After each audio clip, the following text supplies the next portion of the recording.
Here I have an equation which I'm going to try to solve by factoring. So the first thing I'm going to do is go ahead and get rid of these parentheses by distribution. So 9x squared plus 15x minus 7, and that will equal negative x squared minus 6x plus 3. And I need to decide which side should I put all of my terms to set them equal to 0. Well, I'm going to do so to the side of the equation that has the highest degree term. That will end up being positive. So here's my 9 and a negative 1. So I'm going to take all three of these terms and I'm going to push them over to the left side of the equation. And that'll give me 10x squared plus 21x minus 10 equals 0. Okay, I don't have any kind of greatest common factor I can pull out, so I know I'm just going to straight up use my AC method. So 10 times a negative 10 gives me a negative 100. And so we go through factors of 100. It looks like it's going to be 4 and 25. And they multiply to make a negative. So I'll have one of each sign. One will be positive, one will be negative.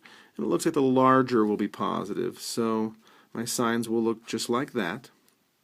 So I'm going to rewrite my linear term as a positive 25x and a minus 4x. And all the rest of my terms are just going to go ahead and come along for the ride.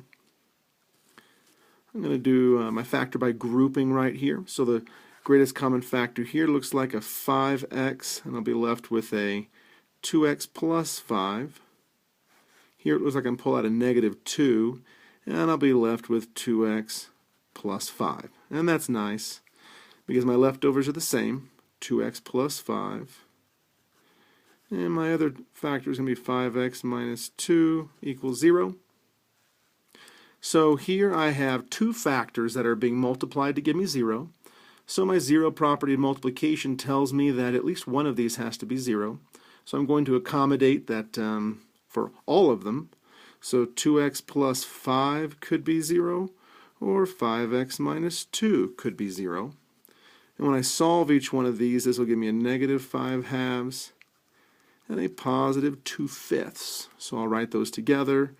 X equals negative 5 halves or positive 2/5.